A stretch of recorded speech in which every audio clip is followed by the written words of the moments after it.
Don't engage alone. We do this together.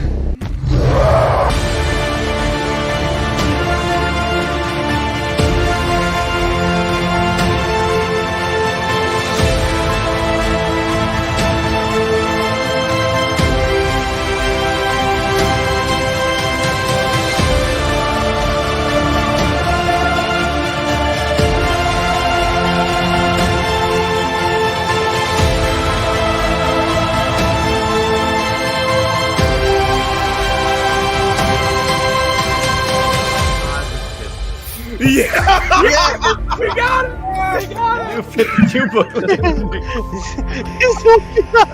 Somebody clip this one. Welcome to Justice League Rewatch Live Edition. Because that's right, folks. We are reacting to the very epic finale of Justice League Unlimited Season 1. We're not at the end of the show yet. We will get there eventually, I promise. But let's bring in our other panelist. I am Phoenix! Hello, Nick. See, the thing about this finale is not only is it unlimited, but we also go beyond. Yes, we do. And we'll talk about that when we get to part 2. But first off, I just want to play this because this episode starts off with this. Batman doesn't do ships. When I saw that scene, I was literally like, this is going to be on the stream. Like, Jared is going to talk about this. He's going to be very happy. As soon as I saw that... Okay, so as soon as they reference Wonderbat in the beginning of the episode, I cringed. Then when I heard what Batman said, Batman basically said, yeah, I can't do that because I respect her too much and she can't be in a relationship with me. Yes, no ships. Thank you, Talia. It's over. It has never been more over than it is now. Yeah, exactly. And to quote Zack Snyder, it doesn't work. So suck it. The man that arguably understands DC better than DC has weighed in on it.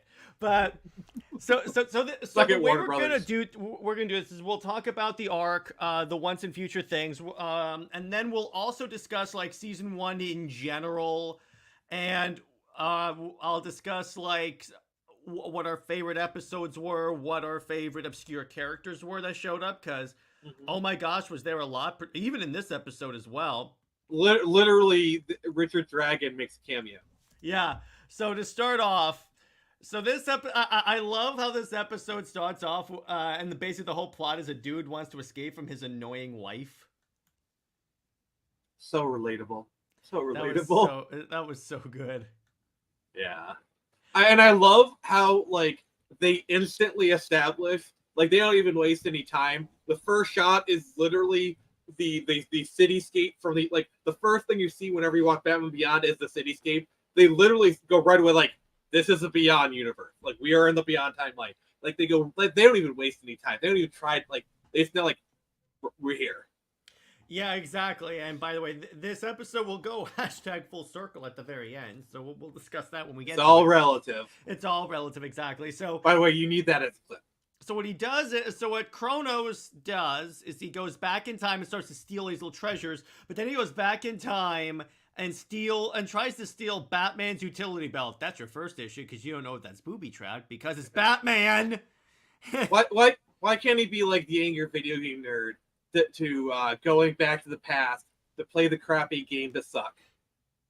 Yeah, well, if I would go back in time, I would go back in time, override Walter Hamada, and then actually fire him, and then tell Zack Snyder, take whatever time you need to heal from your daughter. We're good. Actually, feel free to stop me, but like, if I could go back in time, I would talk to Zack Snyder's daughter and try and, get her some help. Yeah, exactly.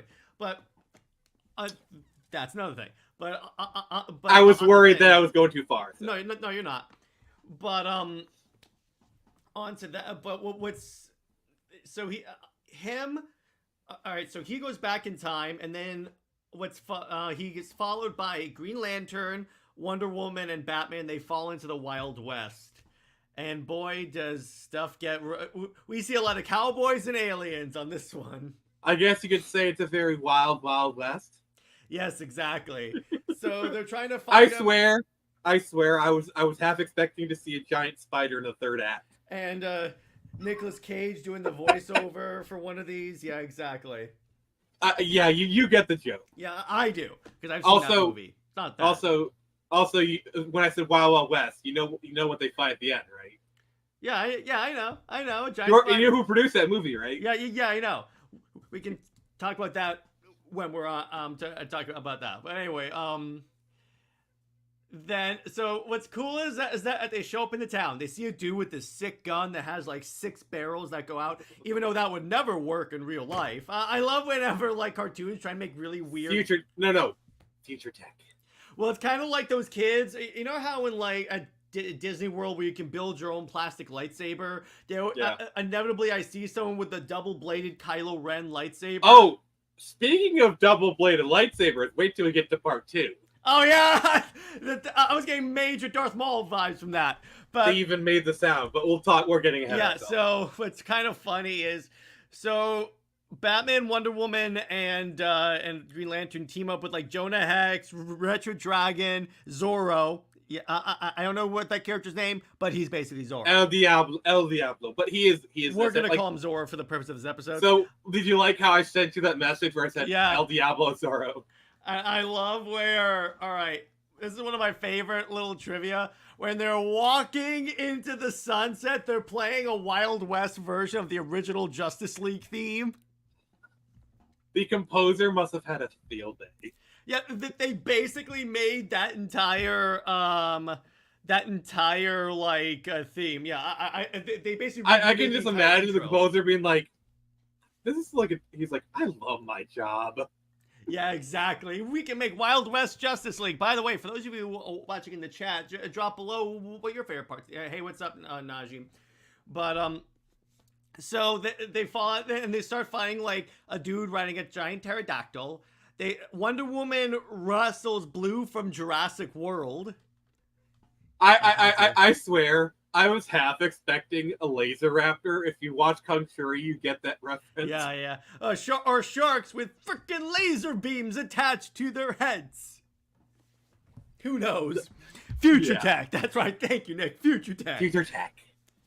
So then Batman is tricked by the bad guy, which still I'm like, okay. He's Batman. Would you let the guy touch his belt? What are you stupid? Who wrote this episode? It better not be just him. Oh my god. We please come on. All right, it's Dwayne McDuffie. He's allowed one flub. Oh, yeah, you better. I love your other work. I love your other work, dude. Don't you dare insult Dwayne McDuffie. No. R.I.P. I love his other work. 100% love his other work. Hey, what's up, dorks? Hey, what's up, Tevi? How you doing? Did someone say the sacred name? I'm not sure if it's sacred, but it's a name. But, so then they go to part 2. This is where it gets really interesting. In part 2, they go beyond. They go very much beyond. You could say Batman beyond. And also, one could argue they also go to Manhattan in this thing. But also, I'm pretty sure that ship that they're on is a Titanic. Yeah, I'm pretty sure. Because the dude's traveling back in time. I also love so they meet the Joker clan. One of them has a double-bladed lightsaber like Darth Maul. We had to say that. And not only that, but the ignition sounds very much like it. It's very much like that. I almost expected to hear dun dun dun dun. Parrot Head is making a request. Go ahead. I'm going. Yep. I can still talk, so go ahead. Yeah. So they engage in combat, and then our league meets the League of the Future, which is Static Shock. I think his name is Shadowhawk. Is the dude with the wings. Not Green Lantern, not Superman, which is kind of weird. I'm like, wait a second. All right, so they say that like Superman, the League were killed when the satellite went down this episode, but I thought Superman showed up in Batman Beyond. He does. I'm not sure on the timeline. I think this is after the Justice League Beyond episode, because like they do make a reference to killing that universe's Green Lantern, because they did have a Green Lantern in the Justice League Beyond. Also, I gotta say, I ship Terry with the Aquagirl Beyond. So, you really have well, Lord knows you don't exactly have a good track record when it comes to ships. But, sorry, Parrothead wants me to pay the rat tax. Yeah, so. yeah, there you go. But then all right, then we get the drop that the son that they're teaming up with the son of Shiera and Jon Stewart. And I mean, yeah, I mean, they don't like again. This does not waste any time. He's like, Dad. I love the look on John's face. I also love in the very beginning of like this arc when he's talking, I'm happy with Vixen now. He doesn't sound that convinced. Yeah. In fact, this plot point continues not only throughout the show, but into the sequel comics called Justice League Infinity, where he basically breaks up with Vixen ostensibly to be with Shiera. So it's like time will it's a fixed timeline. It's a nexus point. It's like poetry. It It rhymes. rhymes. I love the jokes Static Shock makes about Shiera laying an egg. Yeah. Yeah, that was good. I love that. It's such a static joke, and so the idea is that they're gonna team up, and then Wonder Woman just vanishes because it turns out the timeline is getting really screwed up. Like maybe she didn't become Wonder Woman, or maybe she was never even born. So I do have some things to shout out here. So the Tweedledees, those are Harley Quinn's granddaughters. Mm-hmm. In Batman Beyond: Return of the Joker, these characters show up and they are revealed to be the granddaughters of Harley Quinn. Oh, sweet. Having Jon Stewart, yeah, that works. And correct me if I'm wrong. Mm-hmm. Was the Scarecrow guy voiced by the Flash? I think. I'm not seeing it. Okay. I do like. Okay, so they show up, and what? Yeah, Tevi says, fun fact. Actually, this He's Static correct. Shock actually showed up in the Static Shock show first. Well, yeah, because the show came out first. Yeah. Static Shock had a Batman Beyond crossover where he went to the future to basically save himself. We saw this first, so yes, They did a point. They did the static point. They touched fingers, and as their fingers neared, static electricity played. But that's to annoy Nick. I guess it was quite a shock to his system. Yes, exactly. One could say he had unlimited power, but so one of my favorite time things shows up when Jon Stewart vanishes, but Hal Jordan is now the Green Lantern, which is weird because wait a sec, if this is it screwing up the timeline? So now Hal became the Lantern. It's a little unclear, but it's kind of funny. Oh, fun fact. So Hal is voiced by Adam Baldwin, aka Jane Cobb from Firefly. I met also, him in my life. I hate you. I have his autograph right there below Jennifer Hale. That's a good place for it. But also, he does voice a character in the Wild West. I think he voices Jonah Hex. Yeah, he does. He does. Yeah, says, I'm still curious what happens to Wally West in this timeline because the timeline is in this two parts. Well, the timeline, this is the one time, pun intended, when the timeline being messed up makes sense because the timeline is unraveling. And this is the one time where Barry did not mess up the timeline. So this one is the one time where it's not on him. It's not on him. But every time else is Barry. But all right. But So I do want to say if I had one somewhat minor nitpick, and this is something that like when we're gonna get into like the series is this doesn't feel like a Justice League Unlimited finale. This feels like a Justice League finale. You know, because you get what I'm saying? Because like there's a lot of this episode. Yeah, and like there's a lot of episodes in this season where they just feel like Justice League episodes. We'll get to that when we get to the season review, but I just want to point that out. So they go forward. So they jump in the portal again after like Terry is killed by like. In other words, it's kind of like Flashpoint, where this is actually Bat Flashpoint when Terry dies. All these characters die because of time stuff. That point. Okay, fine. So they go back. They go forward in time, and then they're like, "How far? Where's he going? There's nowhere else." And then he sees the hand, and the DC universe, basically Dr. Manhattan's hand, forming the universe. Wait, I thought that was Dan DiDio's hand. Nice. That was him forming the new 52. He was like very about 10 years too early, but yeah. And then when he formed Rebirth, he was just like, put all this crap in there.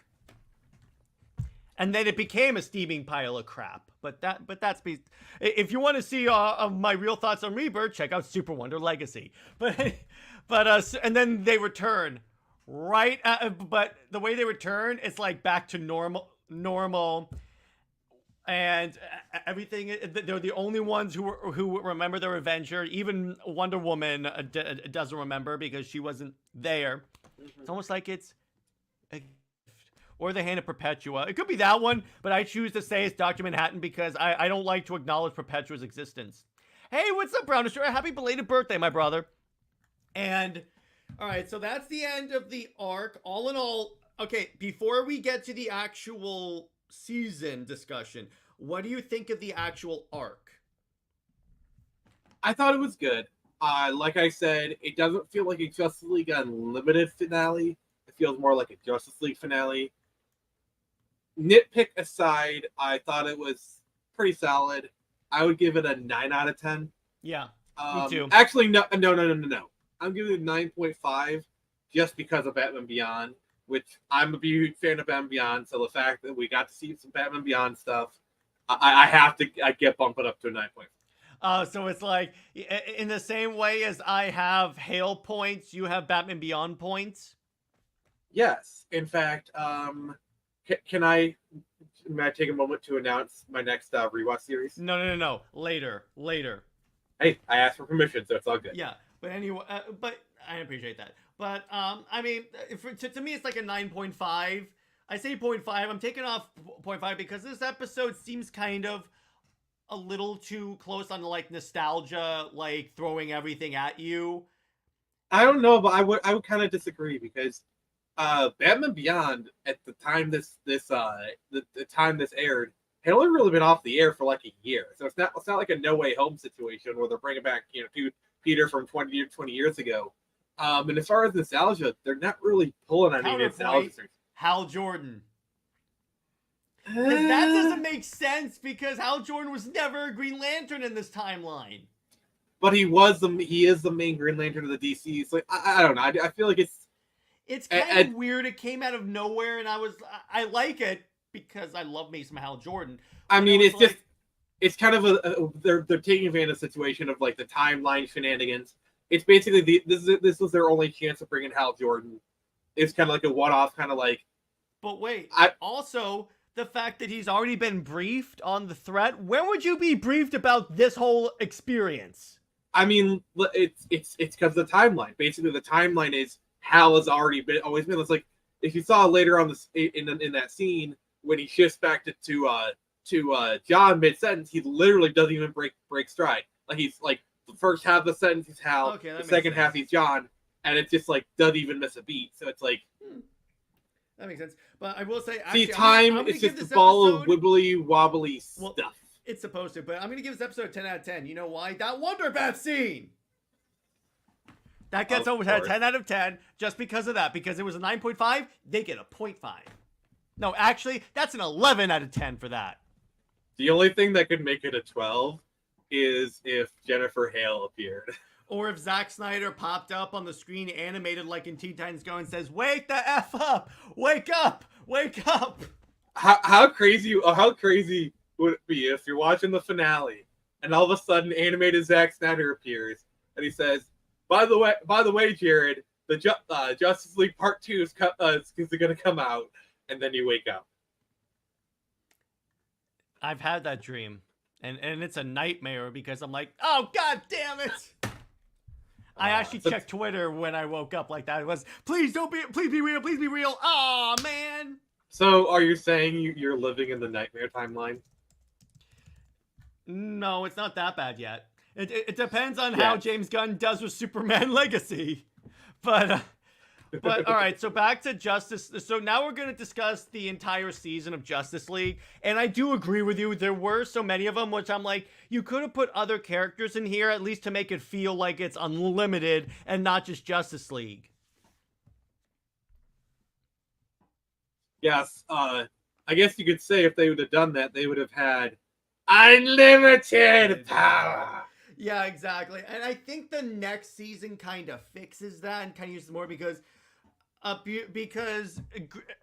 Green Arrow, Black Canary, Huntress, and the Question are big characters in the next season.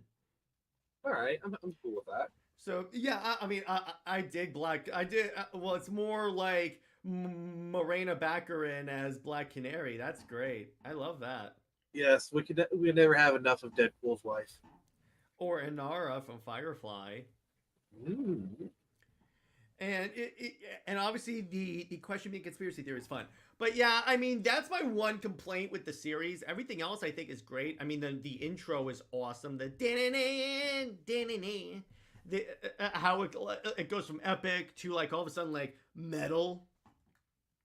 Yeah. And yeah, Tevi is right. Technically, Justice League Unlimited is Justice League Season 3. Pretty much. I mean, for all intents and purposes, yes. And for all intents and purposes, it is. So, all right. So, Nick, your general thoughts on Season 1? Pretty solid. I kind of wish they'd have more of a story through line. To be honest, they kind of continued the standalone tradition of seasons 1 and 2, which I mean, it was fine, but I don't know. I like a little bit more of a through line to my stuff. And the biggest problem I had is there are entire episodes, like for example, the Man Who Has Everything, that just felt like a leftover Justice League script, which it probably was. And I mean, the thing about, I mean, yeah, that's they relied on the original cast way too much. The whole episodic function where like it's not exactly like one through line. See, here's the thing. What I think they were trying to do is simulate how like there are portions in the comic books where it's just isolated stories per book. So I guess they were going for that feel, which when you think about it like that, it kind of works. That's fine. But this comic book still had storylines. Like, sure, they might take a break from the storyline for an issue or two, but they still had storylines, you know. True that. That being said, I'm not saying like, oh, no through line, it sucks. I'm not saying that. The show's still good. It's just I gotta knock a few points off for that. That's all it is. Of course you do. That's just Nick. That's just Nick. Yeah, and the big one for me was there were episodes where like none of the extended unlimited people even appear, and it's like, yeah, I know that's the problem because I'm like, it's unlimited. You went unlimited, so you can use all these characters. You significantly expanded the Justice League, and you don't use these characters. Like you could like literally, let's say I'm ordering these on Netflix or HBO Max or whatever, and I put those episodes as part of season 2 of Justice League. If you didn't know, you would not be able to tell the difference. Except for like, and you changed like the intro and outro song, you're good. Sure. Yeah, you could take a lot of these, like the Supergirl one, the very beginning. I think that's very firmly unlimited. Yeah. But actually, let's go through them real quick. So we have. Wait! Before we do that, I think we should assign a numerical value to the entire season. I would say in terms of numerical season, 8.5 out of 10. It's fun. I love it. It has those issues with like overuse of the original Justice League, but overall, I dug it. I would give this a 9. It has some very high highs. Doesn't really have any lows, but it has some very, very entrenched mids. Oh, wait a second. I have to give this an extra 1.5 to a 10 out of 10 because of that Wonderbat episode where Batman says, I have a rich kid with issues, a lot of issues. Can we just grade things on a curve here? Because I don't want to give everything a 10. Curve. Yeah, it's going to get the Wonderbat curve. If it has it. Can we just agree on a 9.5 for you? Because, like, I don't know. I feel like giving it a 10 is a little bit much. All right, 9.5 is fine. I'll give it a 9.5. Also, I want to answer Tevia's question. There's only one mention of the Titans in the DC. Oh, that's hey, Sergeant. thanks for the $10 super chat, Master Sergeant. What's up, dude? So, Titans is only mentioned once, and it's in a Static Shock episode where Static goes to the Batcave and he asks, "Where's Robin?" And Batman says, "With the Titans." And that is the only time it's mentioned. And I think it's pretty clear it's not the 03 Teen Titans, because there's enough to differentiate the 03 Teen Titans from the DCAU. I do not think they're part of the DCAU. No, they're not. Even when the Justice League does show up in Teen Titans, it's not the lineup of this. When do they show up in Teen Titans? They showed up near the end of the season, and like one of the last episode. At least Superman and Batman did, I think. Okay. I think I could be wrong on that.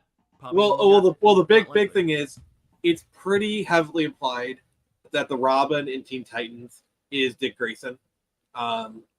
And if this was connected to DCEU, he was Nightwing by this point. Yeah, exactly. And that's why it doesn't really work that well. Like, if it was Tim, then maybe. But overall, and Tevi gives it a 4.5 out of 5. Yep, that's solid. That's solid. That's fair. All right, so Initiation. That's firmly JLU, so I think that would stay. For the man who has everything, that's going back to Justice League. Let's toss that back to Justice League.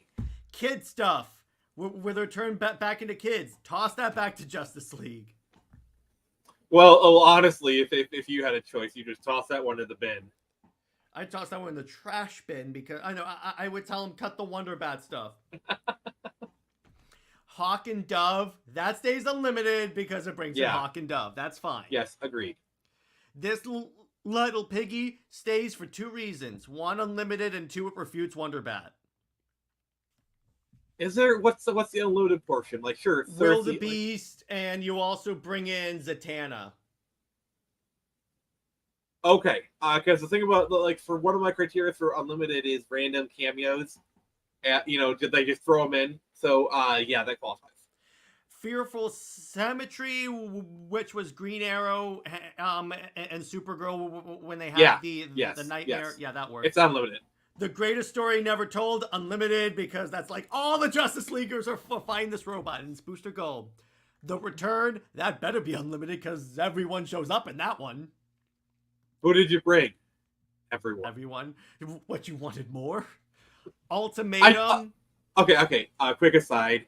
I was hoping when they did that scene, he would like do another portal and the Defenders would pop out. Yeah, that would be cool. Master Sergeant says there is continuity between the 2 seasons of JL and seasons of JL. Yeah, there is. They're after this. They take place after each other. So really, and Tevia brought it up earlier. You could consider JLU just JL season 3 and then 4, 5, 6. I mean, how it goes. Justice League follows the continuity of the DCAU. So like stuff like BTAS, STAS, and Static Shock are all continuity. In fact, I would say the show is made better by the large amount of continuity that came before it. Because even in this show, like later on, they'll reference the end of STAS when Superman is enslaved. They already have. Side. Like the whole reason the Galatea Project exists is because of that, and they allude to that. But they'll do it later, specifically with Superman. In other words, he'll reference it. The reason why it works here is because they have the characters basically explain in a nutshell what happened. So if you haven't watched that, you at least know, okay, at some point, Darkseid turned Superman into a slave. Yeah, you understand that. Yeah. Ultimatum, which is when like Aquaman, Dr. Fate, and like Hawker. The Super Friends show. The Super Friends episode. Super Friends episode. That counts. Darkheart counts because that's also the highest watched episode of this show with 1,000 views because of them objectifying Wonder Woman. I mean, there's 2 very big reasons in the thumbnail why people are interested. Exactly. And then Wake the Dead, which actually no, Ultimatum was not the one. Wait, that was Super Friends. Wake the Dead is the one with Solomon Grundy and Hawkgirl and like Dr. Fate. And yeah, I think that counts because it also includes Vixen. Yeah, it does. Tevye brings up a great point. Shame we never got a Wonder Woman show. It would have been wonderful. Yes, it would have been. I think there was one planned, but they never went forward with it. And yeah, I think that I do know that I believe. I mean, if James Gunn were smart, what he would do is for Elseworlds, he would say DCAU Wonder Woman show starring Susan Eisenberg, and you can have Superman show up during it and say, "Oh, I've always loved you." And you can have Batman fly over for a frame. Jared, what if they announce a Justice League Unlimited season 4, and they bring back all the original voice cast? They obviously they're gonna have someone else voice Batman. But they announce that but one of the storylines is Wonder Woman gets a Superman.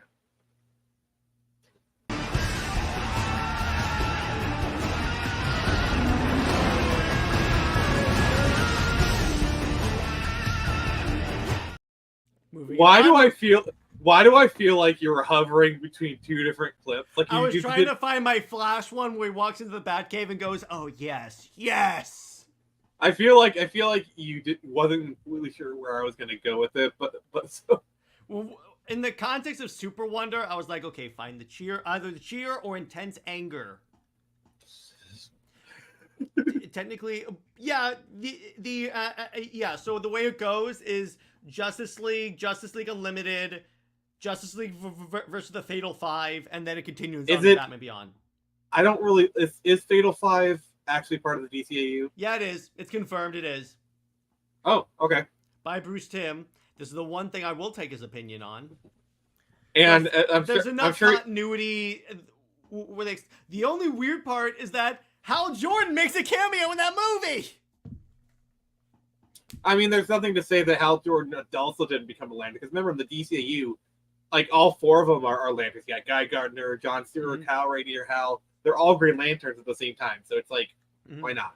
Do you guys remember these shows, or did you recently go through them? Oh yeah, I mean, I have seen all of Justice League. Nick hasn't because he's a dweeb. Well, the thing is, you see, I'm old. I fart mummy dust, so I actually remember like seeing these. Dweeb.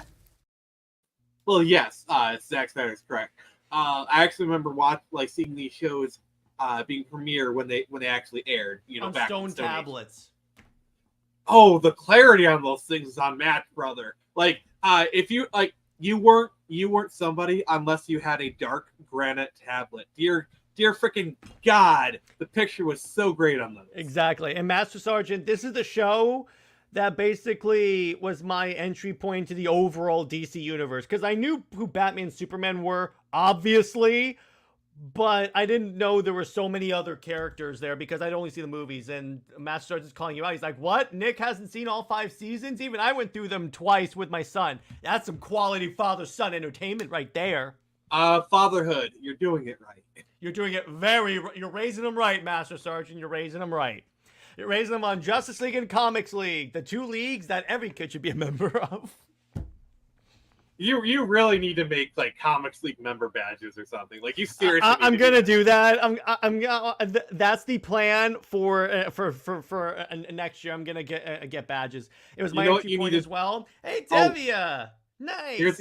Here's what you need to do when you start like tabling at conventions. You need to make like little buttons that say Comics League Cadet, and then like hand it out to all the kids. And on the back, it'll say Joss Whedon sucks. Well, the adults will get it at least. Yeah, or I could. What I'll do is I'll take a fan art. I'll take a picture of Batman and Wonder Woman, and I'll draw a giant X through it, a giant red X, and go, here, signed by Jared. Oh yeah, at 9 years old, he's already decided that he's a DC guy, doesn't care much for the Avengers. Okay, you know what, Master Sergeant? I'm sorry, your son's getting this. A man. That's a man's man right there. Now you're a man, man. Yeah. But so Nick, so let me ask you this: as someone that hadn't seen this show, are you enjoying Justice League so far? I am entertained. Nice. So you're not like Mike Barron. By the way, I love that moment where I'm you gonna just tell a drop that story. clip. So Nick and I were interviewing Mike Barron, legendary writer of Punisher. By the way, thank you, Nick, for arranging that interview. So we were talking about his book, Thin Blue Line. It's about a cop that's in the middle of a very complicated situation. I mentioned about how I love the book. So Mike Barron goes, so Jared, were you not entertained? And I legit played the clip, and I go, oh, here, Mike, are you not entertained? Jared, I gotta hand it to you. You did that without missing a beat, brother. As soon as he said that, I was like, that happened again recently because I was talking to my friend Drew, and Drew goes, no one understands that these are fictional characters, and then I play in the Jane Silent Bob clip. Jared, how does it feel to be influential? Oh, it's gonna be even better because you know what's on its way to me? A Steam Deck. Wait, what? No, I mean, sorry, a Stream Deck or whatever those things where the buttons are. Wait, I was about to say. No, I'm not a streamer. I'm not a steamer. I'm not a steamer. Wait, but, I yeah, I'm not. I grew up with DC Wait, animated and Marvel. you ordered but this? For me, no. I grew up on DC animated and Marvel, but for me, DC was technically my DC universe growing up. It's a good one, short of some glaring issues with like Wonder Woman and Batman in this show. Before that, Batman's fine, except for the barber thing. But that was just Bruce Timm. But can someone pick me up because I can't fly at all? I love that. That's my favorite moment in the show so far. That is my favorite season 1 moment. Just the way Kevin Conroy did it. He's like, I need an extraction because I can't fly at all. Rest in peace, Kevin Conroy, you Dark Knight. Rest in peace, Kevin Conroy, my dude. Yeah, you can't imagine this show without Kevin Conroy as Batman. You really can't.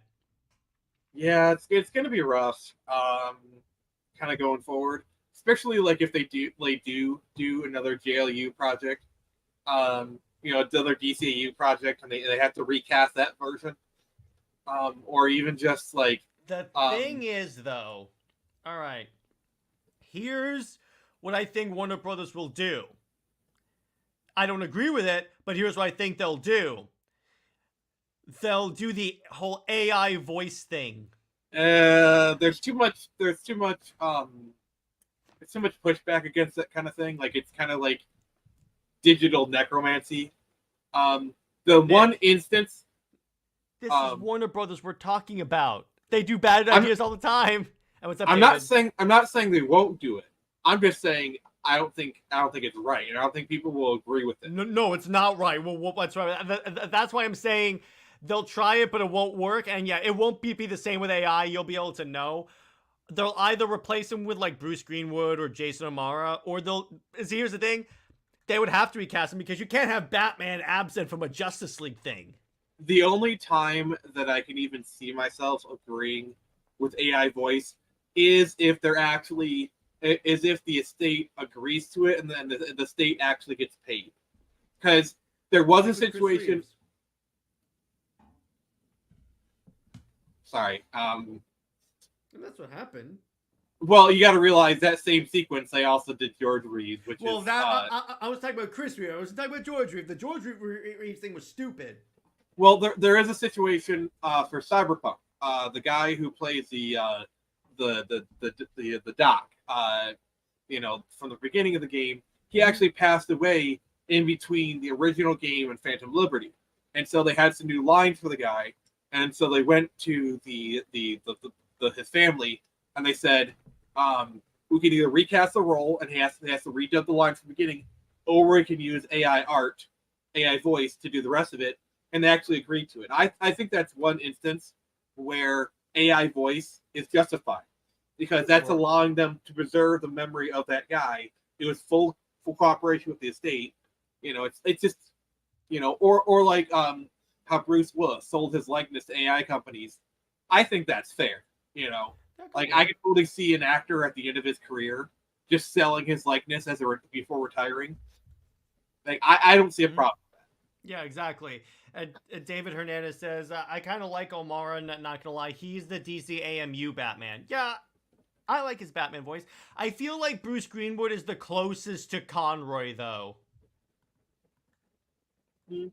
He was the one in, for those that don't know, he was the one in Under the Red Hood. I think both are worthy, to be honest.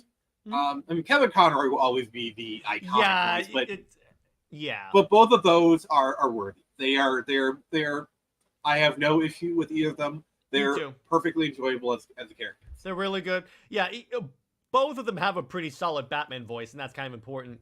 Master Ocean says it's ever the DCAU was after my time. I grew up obsessed with for after school G.I. Joe cartoons. Yo, Joe, a stupid bus driver sometimes maybe 5 minutes late. Oh, that sucks.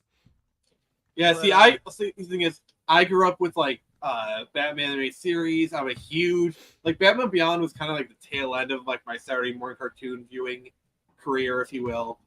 So Justice League was kind of like a little bit after my time. It's like that's the thing why I don't have much of a connection to Justice League, because like it aired after I kind of stopped watching cartoons as much. Yeah, that's true. And obviously I'm not as old as Nick, so but by the time I was on it, well, I am kind of old because VHSs were a thing, but not like a copy, but it's still a distinct voice. I kind of want a Batman to be separate from Kevin. That's why I think O'Mara would be the better choice if you want one that's like completely separate, because he has a deep bat voice. We have no choice now. I mean, it's not like they're gonna. I don't think they're going to go the AI route, because it's like there's so many other actors who have played Batman, and it's like Batman's going to be around in the year 2700. And there's going to be at least 50 other different actors who have voiced him in between now and then. Yeah, and by the way, that's one of the reasons why I think Suicide Squad Kill the Justice League will do better than people think it will, because of the last performance of Kevin Conroy. I disagree. I think the last Kevin Conroy performance won't move the needle as much as you want, because I don't know. We'll see. But because Nick, DC fans, when you give them a nostalgia boner like that, they are crazy for that. Well, look at how much of a nostalgia. The Flash literally had Michael Keaton as Batman, and that still barely moved the needle. True. A voiceover AI makes solid sense. It creates a royalty check and allows. Well, if the estate of, like Nick said, if the Conroy estate signs off on it and is duly paid for it, you could try that. The thing is, I'm still not 100% for it, but that's literally the only situation where I might agree with it, is what I'm saying. Yeah, and the thing is that's why if you want to go close to Conroy, go with Greenwood. There's also Jansen Ackles, but he's already has his own universe. That's the difference. That's the other reason why I wouldn't want O'Mara or Jansen Ackles to play Batman in the DCAU, because they're already associated with their own universes. It's kind of the same thing with deepfakes, because Rogue One, they used kind of like early deepfaking technology for Tarkin. The thing is, well, here's the thing. I defend that. I defend that fervently, because they had the permission of the estate, so that they were all on board with that. Mm-hmm. Plus, it's Tarkin from that time, and you expect him to look a certain way. So it's like you have it you're basically, the movie I think is made better because they do that. And I actually think the effect is not that bad. But cast recap literally, if you recast the role, it would take me out of the story, because I'm expecting Tarkin to look a certain way. That's true. That is true. But that's a very specific situation. Yeah, it's a very specific. It's a very different situation, but still, you make some good points, Nick. I'll give you that. Mm-hmm. Now, so let's see. All right, so now, so Master just said, I think when it comes to animation, your voice is pretty safe. Even Warner Brothers won't abuse Batman in animation. Oh, trust me. Trust me. Trust me. Warner Brothers will surprise you in a bad way. The era of perfect castings is over. Kind of, yeah. Because they threw out Henry Cavill as Superman. It depends on the property. Like, I feel like Dude is pretty well casted. Dude? Oh, Dude is good too. Yeah, exactly. Well, then again, I only know Dune from like the original movies. Not the original movies, the newer movies. So I'm not really. That's the one I'm referring to. The new movie. Look at Fantastic Four. That had some pretty solid castings. I'll give it that. The stories may have been meh, even though I enjoyed the first one a lot more. But yeah, those were like solid. Chris Evans as Johnny Storm is iconic. Mm-hmm.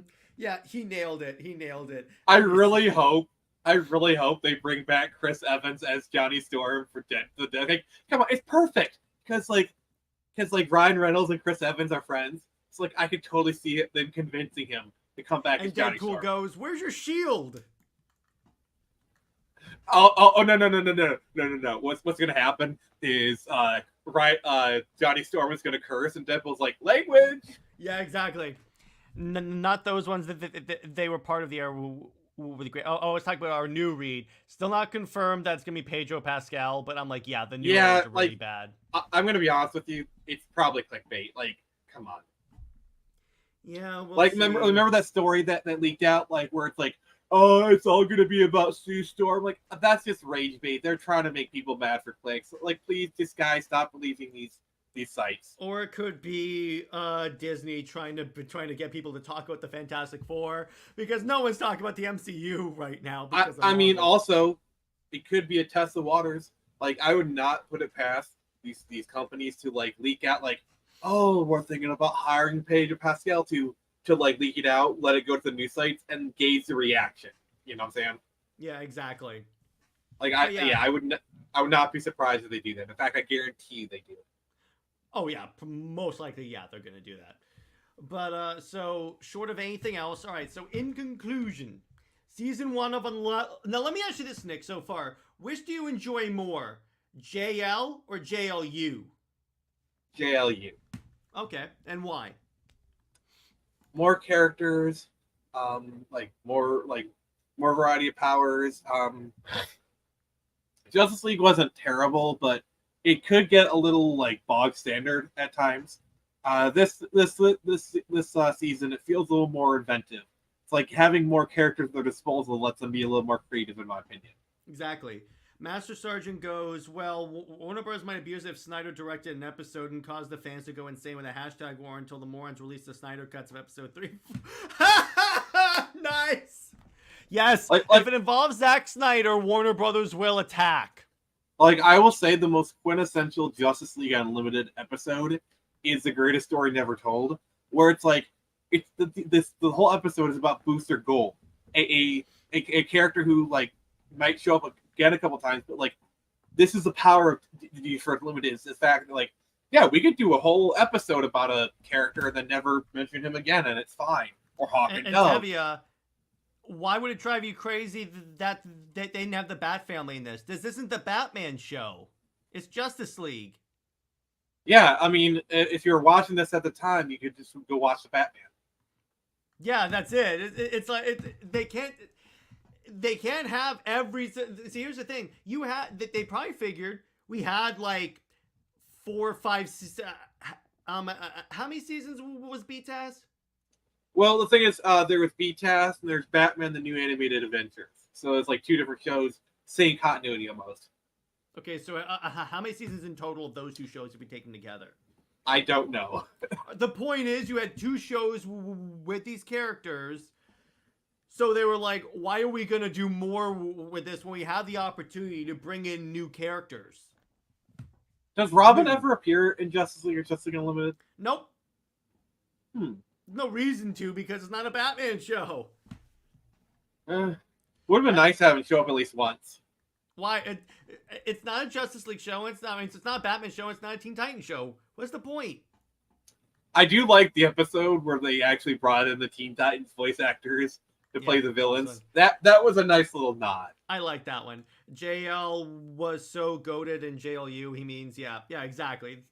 But technically speaking, a show could have had no. But Tevia, from a show writing standpoint, let me put it this way, Nick. If you're writing a comic book and you had like 50 or so issues with the same cast of characters, and you have the opportunity to start a new series in the same continuity that has, and you have the opportunity to have new characters, are you gonna bring in like a lot of characters from the old run? Yeah. Yes, I would, because if I'm let's say this new run is another 50 issues, I can spare an issue or two to bring back old characters. Like, because there's so much, like, this is kind of the glory of television, is I can focus on other characters. So I'm actually gonna side with Tevye on this one. So sorry, Jared. Like, I feel like there is nothing stopping them from bringing him back in Robin. Like, they could have if they wanted to. And sorry, Jared, you have been outvoted. I have one more delayed gift that I wanted to play throughout this episode. I just got the idea to play it because of the subject matter of the finale. Time travel! Hey, that I works. can't believe I didn't play that, but all right. I think he beat us at like 20 seasons. It certainly seems like it. Also, I mean, I wish it did. Here's the other thing: their budget probably wasn't insane enough to have the whole Bat family. I mean, they have enough budget for like 40 different odd characters on screen. I think they could have it in their budget to, even if they don't voice it, at least have Robin like for example, Dark Heart. You know, what's to stop them from having like Nightwing or Robin like fighting the Dark Heart? Literally, just show them fighting it. Like, there's nothing stopping that. Well, here's the thing: the entire Justice League was not battling Dark Heart. It's the people that could realistically stand a chance against Dark Heart. Huntress was on the front lines. If you had Huntress there, you could have had any of the Bat family. Sorry. True, but again, it goes back to my whole thing. Is like creatively, I still maintain my position. If you had like, let's say, 5 seasons of BTAS with all these characters, at that point, why do you have sense. Batman in the show? At that point, you know, it's like, well, because Batman's a key member of the. It's different with Batman because Batman is a founding member of the Justice League. The thing is, Justice League Unlimited, it's stock and trade. It's having blink and you miss it cameos. Okay, so there's nothing stopping them from having Nightwing on the Watchtower walking around. You know, But Nightwing is not a member of the Justice League. everyone is a member of the Justice League. Not according to this. Not according to this. There is a trial period. Jared, let me ask you a question. Okay, let's say there's a shot where they're walking around and you see Nightwing and Batgirl walking in the around the Watchtower. Because I'm like, what are you guys doing here? Oh, come on, Jared. Also, it makes no sense because we had five things with this. We don't need to see all these characters. Because I'm not saying to have a season-long arc with the Bat family. I'm not saying we need to have that. But I'm saying that there was nothing stopping them. Like, there's because no it reason runs why into they the couldn't same have issue we had with why are you only using Superman, Batman, and Wonder Woman in most of season 1? It's not that they're using it for most of season 1. I'm saying, like, literally 2 seconds of the entire series, you just show them. Like, it's like, come on. But again, the point of the show actually is to show characters that we haven't seen before. Mostly that we haven't seen before. But they brought back Supergirl. I said mostly. Keyword on mostly. What I'm saying is, I'm not saying make them major characters. I'm not even saying give them speaking roles. Just like in the lunchroom, have Tim there, or you know. Again, Robin's not on the Justice League. He's on the Titans in this universe. Nightwing, Batgirl. I'm pretty sure Nightwing is not a Justice League member, and Batgirl's not a Justice League member. If Supergirl has been a Justice League member. If Batman wanted Nightwing as part of the Justice League, I don't think or even a part on the tower, I don't think anyone. Well, yeah, I'm not saying anyone would dispute it. I'm just saying since he hasn't said anything, that he's not in the Justice League. I'm saying as it is now. I'm not arguing canon. What I'm arguing is that the writers wanted to put it in there, they could have. Like, yeah. And the thing is, you got to remember, these are writers. They, like, literally, like Batman, like you'd have Nightwing show up and says, "I thought you weren't a leaguer." I called them in because we need their help. Like, literally, they could write it. So they became a Justice League literally 5 minutes ago. You got to realize, like, I'm arguing they could do it. If I'm not arguing from a canon perspective, I'm arguing that the writers could do it if they wanted to. Yes. If they wanted to have him there for whatever reason, they could if they wanted to. Does the canon say he's Justice Leaguer? I don't know. If you say he isn't, then I believe you, because I don't know it as well as you do. So if you say he isn't, then I believe you. Okay? Yeah. What I'm saying is that the writers wanted to throw a 2-second cameo of Nightwing and Batgirl or whatever, making out, a corner.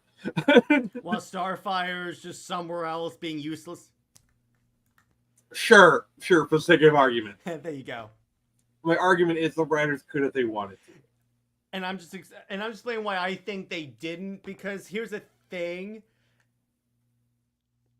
It still would have been like, I'm like, why are you wasting drawing space when that could be like Black Canary and the Green fact of the Arrow? matter is, we are not them.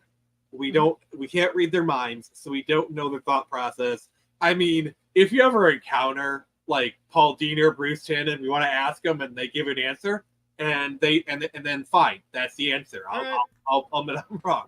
But until we have that kind of concrete proof, we're just guessing. No, I know, and I'm just going off of what I think their reasoning is. And Tevia says, we technically got Miss Martian, but in the movie, she was in training and they actually made her a Justice Leaguer. It's different with that one.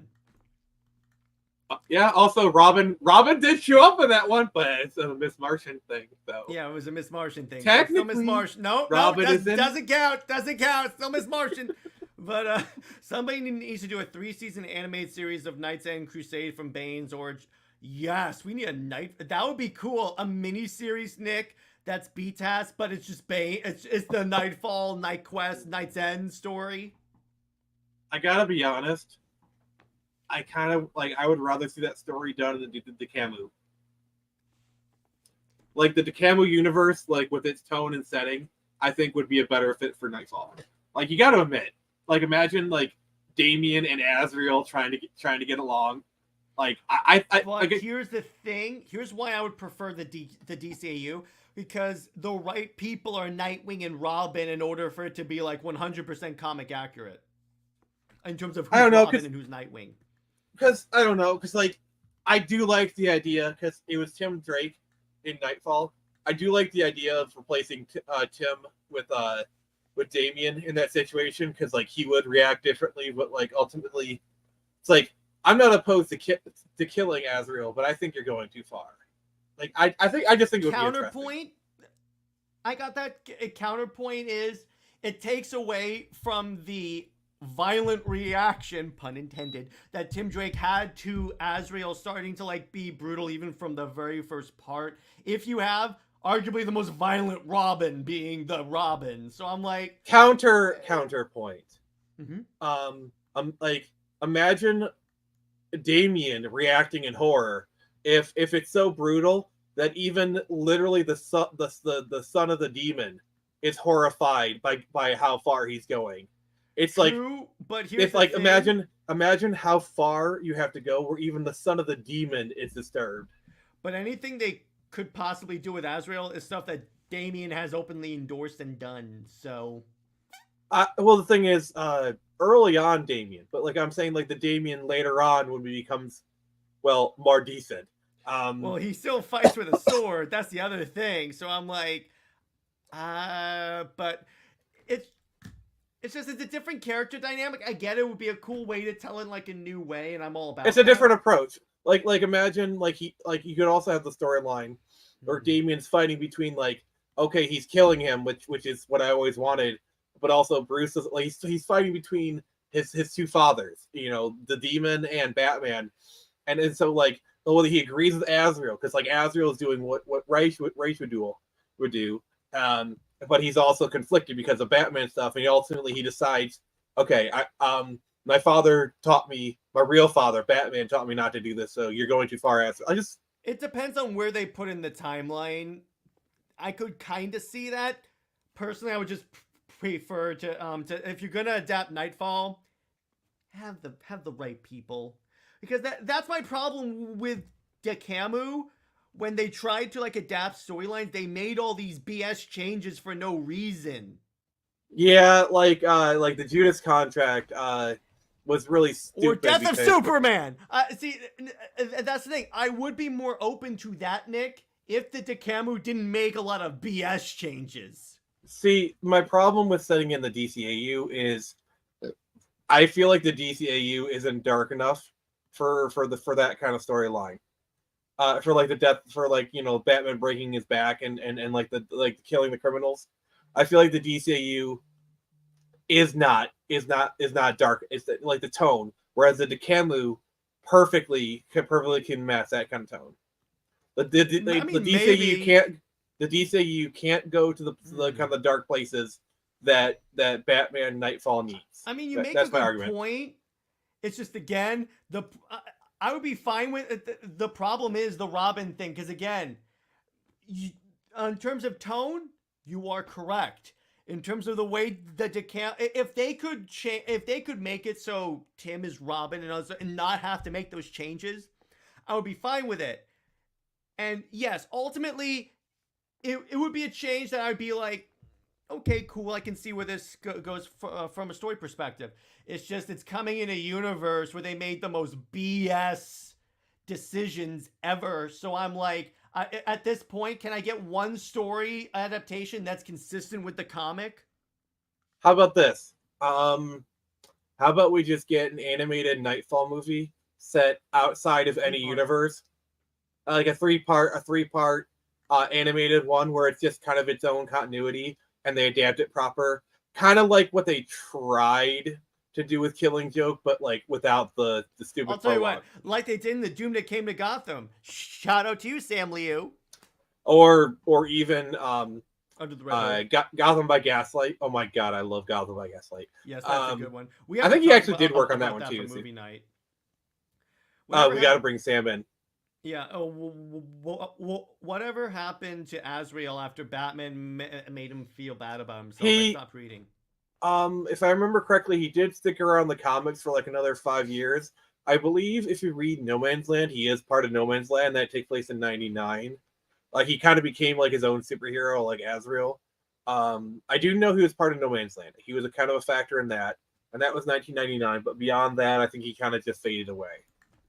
And Tevia, no one proposed the Tomorrowverse because you can't do Tomorrowverse. There's no Robin. Ooh. You really can't. So it's and Robin, no matter which Robin we're talking about, is kind of important to Nightfall. Yeah.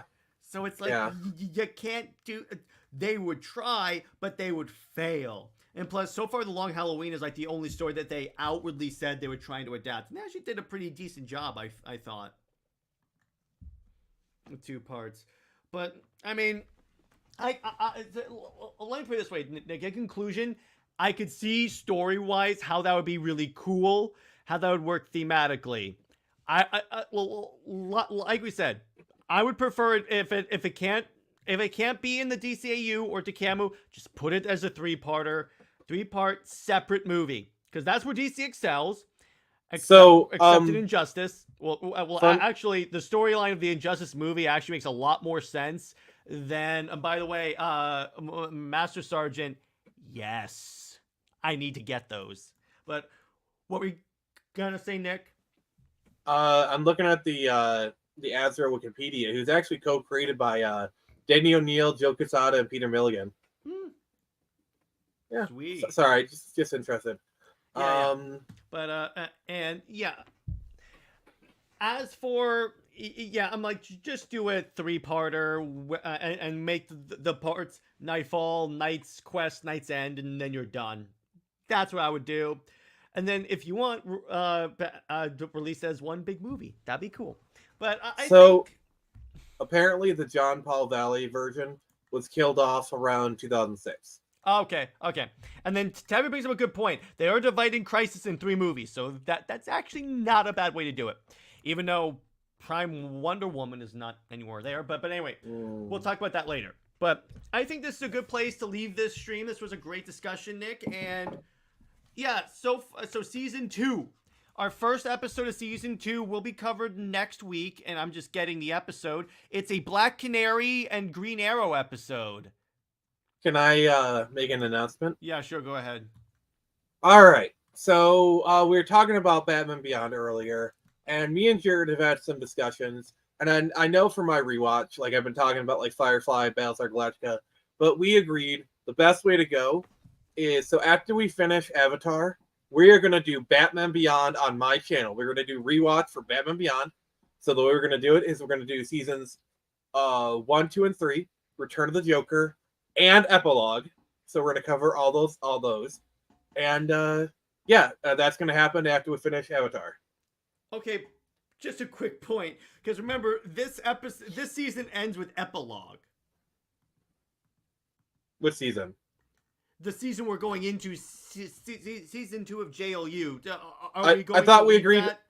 I thought we agreed a long time ago that like we would hold off on Epilogue until we did Batman Beyond. Okay, good. Just verifying. Just checking in. Because Batman Beyond because Epilogue is basically the finale of Batman Beyond. Okay, cool. So yeah, so that's what we're gonna do. So when we do the live stream, we'll be doing the episode 12 of season 2 called "Divided We Fall." That'll be the live episode, and then we'll do Epilogue when we finally finish Batman Beyond on Nick's channel. I'm still thinking about what shows I might want to do for Rewatch when we're done with JLU. I'm thinking Green Lantern, but we'll see.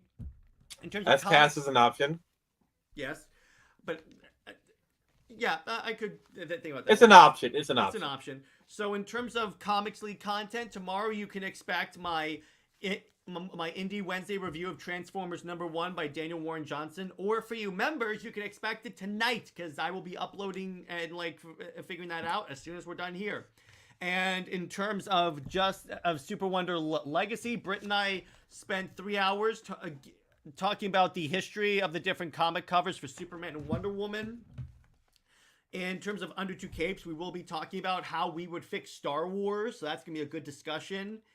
Ooh. And movie night, we are covering the Zack Snyder animated movie, Legend of the Guardians, The Owls of Ga'Hoole. It is so crazy that Zack Snyder made a Screecher movie like 10 years before I even created the character. Yeah, he even has so... one of them is even named Avery. Wait, are you serious? No, I was joking. Are you freaking kidding me? I was joking. That would be hilarious, though. It would be so hilarious. That would be hilarious. Watch it. He tweets, "It's true!" But, all right, guys. In the meantime, stay heroic. It was great hanging out with you guys. And Barry, so Nick, where can we find you and what have you got coming out on your channel? All right. So you can find me on Twitter at The Phoenix Press. Also now on Blue Sky at The Phoenix Press. YouTube, just search the same. Tomorrow I got Comics Watch coming out. Me and this stinky fellow over here had a really great discussion. That'll be going live at 1 p.m. Got Friday Night Frenzy coming out on Thursday. No, just kidding. Friday. We're talking about the positive aspects on Christmas. And join me for we're playing Batman Arkham Asylum. Jared will be harassing me. It'll be a really great time. And then thank you guys all for joining us on this very justice-filled rewatch. Yeah, we really went beyond the pale with this one. So everyone, I hate you. Stay so heroic, and we'll see you later. Bye-bye, and remember... Batman doesn't do ships.